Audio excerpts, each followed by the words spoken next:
Apologies for the length of time that this video is taking to come out. I'm supposed to have put one out in late November, early December, but been having a few mechanical nightmares, and plus the weather's crap. So excuses out the way, let's get to it.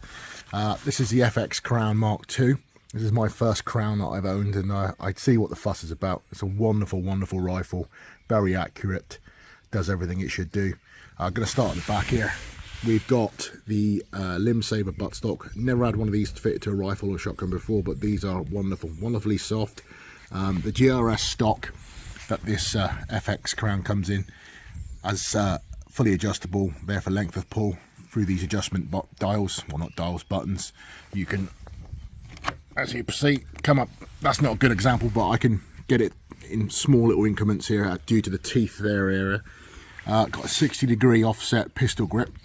Those of you who use GRS, if you're anything like me, I've grown accustomed to it. I didn't like it to start with, but I found that shooting with this thumb up position here is a great way to improve your accuracy in your general shooting. I found that I thought it was a bit of a gimmick to start with, but I found it does improve my shooting. I didn't like it, but I'm fully used to it now. And if I go back to using an old style sporter stock, it feels very strange. Safety catch there. I'm not going to explain what that does, everyone knows. We've got a nice trigger guard here with the fully adjustable FX trigger. We've got the FX, sorry, the bolt handle, cock and handle. There's a right amount of tension there when we pull it back to load the pellet. Fully sculpted out here on the stock. Magazine is a 10-shot magazine. Sorry, a 16-shot magazine in 2.5. The rifle comes. This is the difference between the old Mark I Crown, I believe. Comes with a full Picatinny rail here, which is a Picatinny rail. You know what it does. Moving along here, we've got a 480cc bottle. I did try to put my 580cc on, but for some reason the sculpting of the wood stopped that from happening. But to be honest, I'm getting a good 60 shots per fill, which for pest control purposes is just fine. These Mark II Crowns come with the super light barrel, and it is a complete different change from what I'm used to with the Impact. It is exactly what it says. It is very light.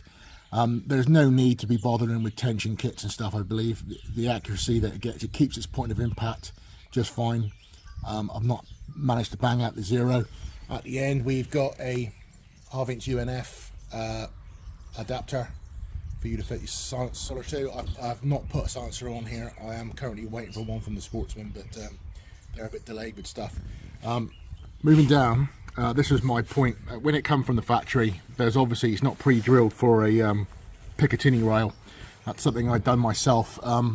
If you're not good with your hands when it comes to woodworking and stuff, I would get a gunsmith or somebody to do it. The Sportsman told me that there's not enough meat here for that to do. I don't believe that's true. If you know what you're doing, there's plenty of meat there in the wood to be able to bolt this to. Don't use wood screws. There's a great video on Sub 12 Air Gunner's website, sorry, it's a YouTube channel, and that's explaining everything, how to fit this. Again, if you're not au fait with it, I would suggest get yourself a gunsmith or somebody competent to do that. Akitac, standard Akitac as usual. It's the one that was fitted to my Red Wolf. I was using the Sabre Tactical bottle clamp onto there, and it is of my opinion that it's a load of crap. I tighten it up, and I used to find that there was too much movement, you know, too much wobble, and I don't like that. And I'm seeing plenty of people getting on with them fine. If that works for you, then great, but I just did not believe that. So having the Picatinny rail there is definitely 10 times better. Up here I've got a Hawk 5-25 Frontier. This is the one that I did have fitted to my Red Wolf. It's got a 56mm objective. I've decided not to put the sun shade on, as I want to keep the rifle looking as compact as possible, making it, I would save as much weight. What I'm going to do now is I'm going to shoot some groups at 25 yards. I don't have the range in my garden to get out to 50 yards. What I will intend to do is maybe do a quick YouTube short showing myself shooting it at 50 and 100 yards, because believe me, this rifle can do it. As far as it comes to slugs, I've not had much success. I've tried the 33 grain Zans, I've tried some 25 grain Pro Hunters, I've tried some FX hybrids, and they're not grouping with what I'm used to, I'm getting about over 1.5 inches maybe at 100 yards. And although from a pest perspective that's a minute of pigeon or minute of crow or whatever you're shooting, that's not accurate enough for me. But the thing is, shooting these 33 grain king heavies at 900 feet per second is just doing it for me just fine. And I may well stick with this and keep my my 2.5 M3 as my slugger. So I'm going to shoot some groups now and show you what it's doing. The FX magazine that comes with the crown is a 16 round magazine, as I stated before. You simply rotate and place your pellets in like so. It's not a really good day to do it with cold hat fingers and also having fat fingers as well, but they're, yeah, a bit of a fumble, but it works great. I've had no problems with it rotating. It loads fine. Using these 33.95 grain king heavies. As far as slugs are concerned, I've not done a lot of slug work with it, but any that I have tried do fit the magazine, and there's no problems. The FX Crown Mark II comes with a supplied Foster adapter as standard. I like to use these extended ones as they get my hands on it a little bit better, and I don't feel like I'm going to scratch the rifle. Ensure you fill to 250 bar only.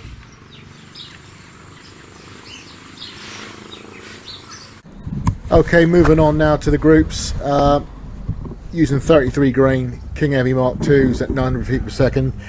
Single hole groups at 25 yards is easily achievable. Easily achievable with a sub 12, but like I said earlier, I didn't have the option to get out into my range and shoot at longer distances due to a few mechanical issues, not with an air rifle but with my vehicle.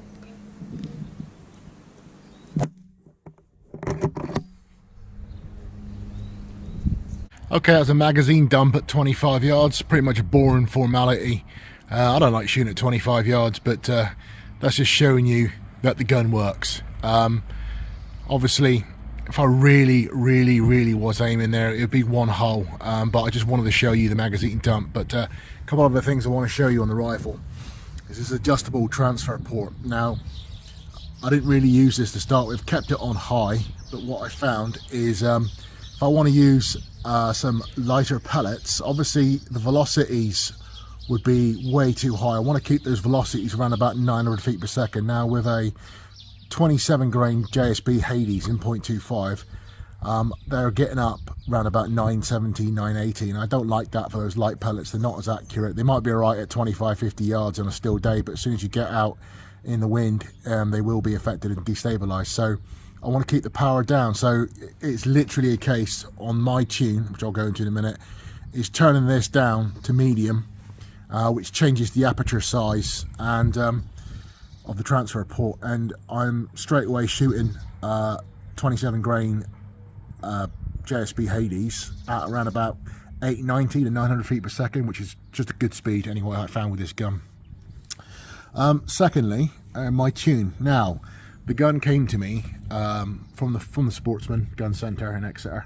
Come to me tuned for 50 foot-pounds, which is great, which is accurate, which is what my Red Wolf, factory Red Wolf was. I had no problem with that, but to get the power up with these 33 grain pellets, you have to do a couple of things. Now, there was a great video by Airbucks which goes into it in great detail, so I'm not going to be stripping this gun down and showing you what I've done, but basically you will unscrew this power dial. There are 2 ball bearings in there. Be careful not to lose them, and there's a couple little springs as well.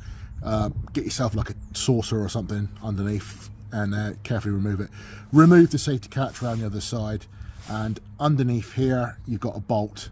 Once you take that bolt off, you will be able to slide the stock off, and once you've done that, you will be left, I can't show it, 2 secs. Okay, that's better visual. Right, so yeah, you take the stock off, and you will be obviously be careful with these 2 dials here. The front one there is your fill gauge pressure, and this one there is your regulator pressure. Adjustable, you adjust the regulator through here with the stock on, but with the stock off, what I did, first things first is I wound up the hammer spring tension. Airbucks video will show you how to do that. I wound it up to within probably a couple turns of max, then backed off. I then set my regulator pressure. At the moment it's 150, but I upped it to about 120 bar. It comes set at 110 bar. I did a little quick chrono tune, nowhere near what I wanted, and I know that these pellets like to be about 860 to 900 feet per second. So I upped the reg pressure a little bit more, and that balanced everything. I upped it to 150, managed to get 900 feet per second, and as is, I left it as it is, accurate as it is there. Some people will be balancing that up, but probably 5 bar ago, but like I said, I maxed out the hammer spring, backed it off a few turns, and then up the reg pressure from 110 bar to 140, and then from 140 to 150, and I got where I wanted. Normally you would do it in 5 bar increments, but I just thought I would skip that and see what happened, and it just happens to be that it worked. I'm not going to say that's going to work for you, but it worked for me. So yeah, that's what I did with the tune. So here are my final thoughts on the gun. I've had this now since November, and I cannot find fault with it. Yes, I'm not getting it shooting slugs like I would want to, but to be honest, slugs aren't everything, and if you're using this for pest control around farms or in areas where slugs aren't suitable, and let's face it, they aren't suitable for a lot of places, then this is your rifle. You can down tune it down just with the transfer port to get yourself a nice low power if you want to use it in round sheds. Obviously depending on caliber, the .25 does have quite a loopy caliber in lower powers, but as is, 900 feet per second, it's doing everything for me.